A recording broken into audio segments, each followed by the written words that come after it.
सैमसन यानी समसून के गिरने को हम अक्सर एक ही लाइन में समझा देते हैं या खत्म कर देते हैं कि दलीला की वजह से वह गिर गया, पाप में आ गया और परमेश्वर से दूर हो गया।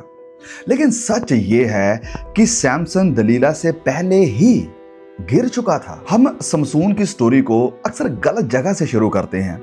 अक्सर कहा जाता है कि दलीला ने उसे फंसाया, उसके ऊपर परीक्षा को लाया और गलत रिश्ते ने उसे बर्बाद कर दिया। ये बातें पूरी तरह से गलत तो नहीं है, लेकिन पूरी कहानी भी ये नहीं है। बाइबल खुद एक बहुत ज्यादा गहरी और डिस्टर्बिंग वजह हमारे सामने रखती है। समसून की असली कमजोरी दलीला यानी डलाइला नहीं थी, कोई औरत नहीं थी। उसकी कमजोरी थी उसकी बुलाहट को लेकर बेपरवाही, केयरलेस होना। समसून की जिंदगी उसके जन्म से पहले ही परमेश्वर के साथ बंधी हुई थी, यानी परमेश्वर ने उसे एक मकसद के साथ भेजा था दुनिया में। उसके पैदा होने पर उसे नाजरीन घोषित किया गया, परमेश्वर के लिए उसको अलग किया गया। उस पर एक शपथ या एक वॉ थी जो उसे अलग करती थी। और जब हम समसून के बारे में कभी भी कल्पना करते हैं या जब भी उसके किसी फोटोज को या वीडियोस को देखते हैं तो हमें अक्सर क्या समझाया जाता है या क्या दिखाई देता है? समसून बड़ा ही पावरफुल, बहुत बढ़िया मैस्कुलर बॉडी के साथ जो दिखाई दे रहा है, इधर उधर चीज़ों को फेंक रहा है, मार रहा है, मतलब वो बड़ा पावरफुल है, बड़ा बलवंत है, बड़ा जोर वाला है, बड़ी अच्छी बॉडी वाला है। लेकिन ये हमारी भावना, हमारा तरीका है चीज़ों को देखने का। नहीं, जहाँ तक मैं समझता हूँ वो मस्कुलर नहीं था, बहुत बड़ी बॉडी के साथ नहीं था। अगर वो होता बहुत मस्कुलर, बहुत लंबा चौड़ा बड़ी बॉडी के साथ, तो लोग कभी ना कहते कि यार इसके अंदर ऐसी पावर कहाँ से आती है, क्योंकि दिखाई दे रहा है कि वो पावरफुल बॉडी है उसके पास। नहीं, वो बहुत पावरफुल नहीं था, क्योंकि उसकी जो ताकत है वो नेचुरल नहीं थी, वो सुपर नेचुरल थी। पवित्र बाइबल हमें ये बार बार सजेस्ट करती है, दिखाती है कि समसून इस कारण ताकतवर नहीं था कि वो बड़ा शक्तिशाली था, बड़ा स्ट्रॉन्ग था, बड़ा मजबूत था। समसून की ताकत परमेश्वर के आत्मा के कारण थी। जब प्रभु का आत्मा उसके ऊपर आता था, तो मतलब कि पवित्र आत्मा की उपस्थिति ही उसकी पावर थी, उसकी सामर्थ्य, उसकी स्ट्रेंथ थी। समसून तब स्ट्रॉन्ग था जब परमेश्वर उसके साथ था, जब पवित्र आत्मा उसके ऊपर उतरता था, जब आत्मा उसके साथ था, तब समसून भी ताकतवर था। और जब हम समसून की कहानी को कंटिन्यूसली पढ़ते हैं तो ये जो न्यायों की किताब है, ये हमें एक चीज रिवील करती है कि इस सब के बीच में समसून की जो कॉलिंग थी, जो बुलाहट थी, वो तो ऊपर जा रही थी, लेकिन जो उसका कैरेक्टर था, उसका चरित्र था, वो नीचे और नीचे नीचे गिरता जा रहा था। जो उसको सही लगता था वो उसको करता था। फलिस्तियों के एरिया में जाना आना उसके लिए एक आम चीज लगती थी उसको। गलत रिश्ते, गलत अटैचमेंट, गलत संबंध, ये सब वो बनाता था। उसको कोई फर्क नहीं पड़ता था, उसको कोई परवाह नहीं थी। जो पवित्र बाउंड्रीज यानी सीमाएं होनी चाहिए थी इसके अंदर एज ए नाजरीन, वो कहीं भी इसकी जिंदगी में दिखाई नहीं देती है। और ये सिर्फ एक दो बार नहीं हुआ कि वो स्लिप हो गया, नहीं, ये उसकी जिंदगी का पैटर्न है जो हमें उसकी पूरी लाइफस्टाइल में दिखाई देता है। और जब हम बात करते हैं दलीला की, तो दलीला कोई ऐसी नहीं थी जो अचनचेत आई थी, जो अचानक से उसकी जिंदगी में आती है। बाइबल सीधा दलीला पर कहीं भी जंप नहीं करती है।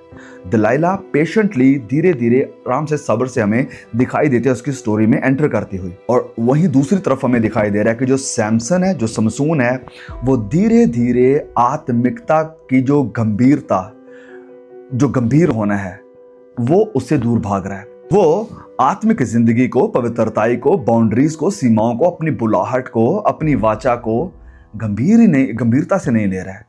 इसको इग्नोर कर रहा है, लापरवाह हो रहा है, बेपरवाह हो रहा है। और जब दलीला की एंट्री होती है समसून की जिंदगी में, तो हम ऑलरेडी देख चुके हैं कि अब तक ऑलरेडी समसून आज्ञाकारी के किनारों पर खेलना सीख चुका था। तो कंप्रोमाइज यानी समझौता करना अब उसके लिए एक नॉर्मल चीज बन चुकी थी दलीला के आने से पहले ही।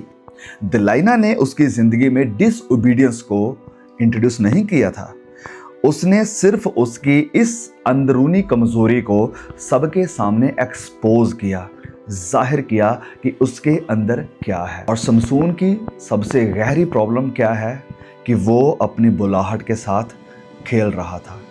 He was playing around with his calling. Samson जब अपनी वाचा, अपनी पावर के बारे में झूठ बोल रहा है दलीला के साथ, तो वो सिर्फ दिलाला के साथ खेल नहीं रहा है, वो अपने कंसिक्रेशन, अपने मसा किए जाने को, अपनी बुलाहट को हल्के में ले रहा है। जो चीज़ सेक्रेड थी, पवित्र थी, पाक थी, उसने इसको कैजुअल लिया। समसून की स्टोरी का सबसे शॉकिंग, सबसे भयानक या सबसे हैरान कर देने वाला मोमेंट ये नहीं था जब उसके बाल काटे गए। अक्सर हम उस सीन पर जाते हैं, कहते हैं उसके बाल नहीं काटे जाने चाहिए थे। नहीं, ये उसकी ज़िंदगी का सबसे बड़ा मोमेंट नहीं था। सबसे डरावनी लाइन या सबसे शॉकिंग मोमेंट, सबसे भयानक चीज़ जो हमें दिखाई देती है समसून की ज़िंदगी से, वो ये है जो हमें देखने को मिलती है न्यायों अध्याय 16 वचन 20, जजेस 16:20 में, कि उसको पता ही नहीं था कि प्रभु ने उसको छोड़ दिया है। ही डजंट नो कि खुदा उसे छोड़कर चला गया है। ये बताता है कि परमेश्वर की उपस्थिति अचानक से नहीं गई उसकी ज़िंदगी से। परमेश्वर की उपस्थिति ये अचानक से नहीं गई है, ये लंबे समय की लापरवाही का नतीजा था। और समसून की सबसे बड़ी गलती ये थी कि समसून ने ये मान लिया था कि उसकी ये जो ताकत है, उसकी ये जो पावर है, ये तो हमेशा बनी रहेगी। आज्ञाकारी हो या आज्ञाकारी ना हो, मैं पाप करूं या ना पाप करूं, परमेश्वर का अनुग्रह तो मेरे ऊपर बना ही रहेगा। ये पावर हमेशा मेरे साथ काम करती ही रहेगी, ये बुलाहट मेरी हमेशा बनी ही रहेगी। क्यों? क्योंकि मैं पैदा ही ऐसी वाचा के साथ हुआ हूं कि मेरे पास ये पावर होगी। ये उसकी सबसे बड़ी लापरवाही, सबसे बड़ी गलती थी। उसने परमेश्वर के सब्र को परमेश्वर का अप्रूवल मान लिया था। परमेश्वर जो उसके साथ सब्र कर रहा था लंबे समय से, उसने सोचा कि ये परमेश्वर का अप्रूवल है कि हाँ मैं ऐसी ज़िंदगी गुजार सकता हूँ, ऐसी ज़िंदगी जी सकता हूँ। और रही बात दलीला की, तो दलीला समसून की कमज़ोरी का सोर्स नहीं थी। उसने इसके अंदर कमज़ोरी को पैदा नहीं किया, वरन वो सिर्फ एक जरिया थी उसकी कमज़ोरी को सामने लाने के लिए। उसकी कमज़ोरी को सामने लाने के लिए समसून गिरा सेडक्शन से नहीं, इन अट्रैक्शन से नहीं, वो गिरा डिवाइडेड हार्ट से। उसका जो दिल बटा हुआ था परमेश्वर के साथ कम, अपनी इच्छाओं, अपनी मर्जी और अपने रिश्तों के पीछे, जो रिश्ते वो बना रहा था उनके पीछे ज़्यादा था। उसने परमेश्वर के इस गिफ्ट पर भरोसा किया कि जो वरदान, जो गिफ्ट, जो तोड़ा मुझे मिला है, यही मेरी सबसे बड़ी ताकत है, ये मेरा है, ये मेरे पास रहेगा। लेकिन परमेश्वर के साथ उसका कोई रिश्ता नहीं था। परमेश्वर को उसने अपने पूरे जीवन काल में पूरी तरह से नेग्लेक्ट किया हुआ है, पूरी तरह से नेग्लेक्ट किया हुआ है। और जब समसून की ज़िंदगी का अंत होता है, हम जानते हैं, तब जाकर उसको फिर से याद आती है खुदा की और वो प्रार्थना करता है। उससे पहले वो कभी प्रार्थना में नहीं बैठा था, उससे पहले वो कभी प्रभु से बात नहीं करी थी। अब वो प्रार्थना करने बैठता है और अब उसको ये बात तो रियलाइज़ होती है, एक चीज़ हमें मानना पड़ेगा, एक चीज़ तो उसको रियलाइज़ होती है कि ये जो मेरी पावर थी, ये मेरे बालों में नहीं थी, ये मेरे खुद में नहीं थी, ये पावर परमेश्वर से मुझे मिल रही थी, ये बल, ये जोर मुझे परमेश्वर से मिल रहा था। इस कारण वो प्रार्थना करता है न्यायों 16:28 में कि तब शमसून ने यह कहकर यहोवा की दुहाई दी कि हे प्रभु यहोवा, मेरी सुधि ले, हे परमेश्वर, अब की बार मुझे बल दे, अब की बार मुझे बल दे। उसे पता चला कि ये बल देने वाला मुझे परमेश्वर ही है। लेकिन उसके इस अंतिम प्रार्थना में भी हमें पश्चाताप दिखाई नहीं दे रहा है, उसे रिग्रेट दिखाई नहीं दे रहा है कि उसने कुछ गलत किया है। रिपेंट नहीं कर रहा है, वो पश्चाताप नहीं कर रहा है, प्रभु के सामने रो नहीं रहा है जैसे दाऊद रोता था कि मुझसे गलती हुई है, मुझे ये करना नहीं चाहिए था। नहीं, ये कभी भी नहीं हुआ उसकी ज़िंदगी में, उसने कभी रिपेंट नहीं किया। अभी वो प्रार्थना कर रहा है, प्रभु से बल को मांग रहा है, जोर को मांग रहा है, और प्रभु देता भी है बल। लेकिन वो बल मांग किस चीज़ के लिए रहा है? फिर से यहाँ पर गड़बड़ी है। वो क्या कह रहा है? इसकी बार मुझे बल दे कि मैं फिलिस्तियों से अपनी दोनों आंखों का पलटा ले सकूं, अपनी आंखों का पलटा ले सकूं। फिर से स्वार्थ के लिए बल तो मांग रहा है, लेकिन अपना बदला लेने के लिए, अपना हिसाब किताब बराबर करने के लिए। ये नहीं कि प्रभु मुझे बल दे कि ये जो तेरे लोगों को सताने वाले लोग हैं, ये जो तेरे विरोधी लोग हैं जिनके लिए तूने मुझे भेजा था, मुझे मसा किया था, मुझे ताकत दी थी, मैं प्रभु तेरे उस काम को पूरा कर सकूं, मुझे बल दे। नहीं, तेरा नाम कुछ, तेरा उसकी जुबान पर आ नहीं रहा है कि प्रभु तू, प्रभु तेरा नहीं, उसके बराबर है आ रहा है मैं अपनी आंखों का, ये जो मेरी आंखें उन्होंने निकाली है ना, ये जो मेरा मजाक उन्होंने बनाया है, मैं इसका बदला लेना चाहता हूँ, प्लीज मुझे बल दे। और आप हैरान होंगे कि इस सेल्फिश प्रार्थना का भी उत्तर आया है। ये अच्छी प्रार्थना नहीं थी, ये सही प्रार्थना नहीं थी, लेकिन फिर भी उसका उत्तर आया। कारण क्यों? समसून की वजह से नहीं, समसून के लिए नहीं, समसून के कारण नहीं, परमेश्वर के लोगों के लिए। It was despite Samson. ये समसून की वजह से नहीं हुआ था कि प्रभु ने उसकी प्रार्थना को उत्तर दिया। प्रभु ने अपने लोगों के लिए उसकी प्रार्थना को उत्तर दिया कि मैं अपने लोगों को बचाऊंगा, फिर चाहे मुझे तुझे ही इस्तेमाल क्यों ना करना पड़े। परमेश्वर ने उसे ताकत दी और हम जानते हैं महल गिरा दिया गया और सारे फिलिस्ती वहाँ पर ख़त्म हो गए और परमेश्वर के लोग आज़ाद हुए थे। परमेश्वर ने उसे ताकत दी, उसको बल दिया अपने लोगों को आज़ाद करने के लिए, अपने लोगों को आज़ाद करने के लिए।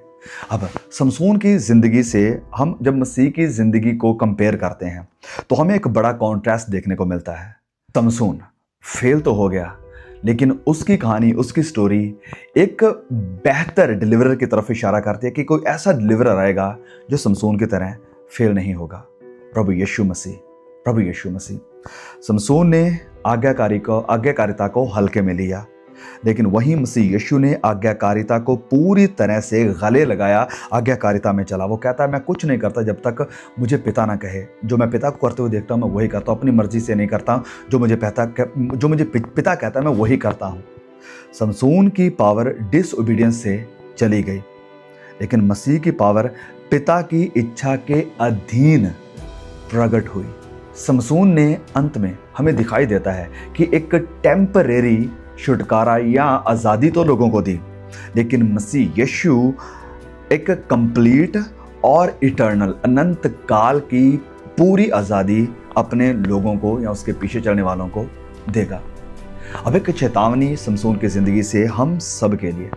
समसून की कहानी किसी औरत के धोखा देने की कहानी नहीं है, एक उस आदमी की कहानी है जो धीरे धीरे अपनी कॉलिंग से, अपनी बुलाहट से दूर हो गया, जिसने बहुत सारे समझौते किए और जिसने लापरवाही करी और जिसने प्रभु के साथ एक पल बैठना ज़रूरी नहीं समझा।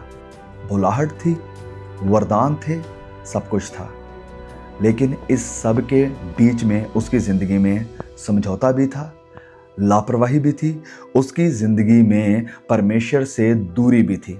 मतलब फेलोशिप नहीं थी, संगति नहीं थी, पश्चाताप नहीं था, प्रार्थना नहीं थी। हम इस कहानी के लेंसेस पर अपने आप को जांचें, अपने आप को परखें। हम कहाँ पर खड़े हैं? कहीं हम तो लापरवाह नहीं, हम तो कॉम्प्रोमाइज़ नहीं कर रहे, हम तो ऐसी ज़िंदगी नहीं जी रहे जिससे परमेश्वर या परमेश्वर का आत्मा हमसे दूर जा चुका है और हमें पता ही नहीं है।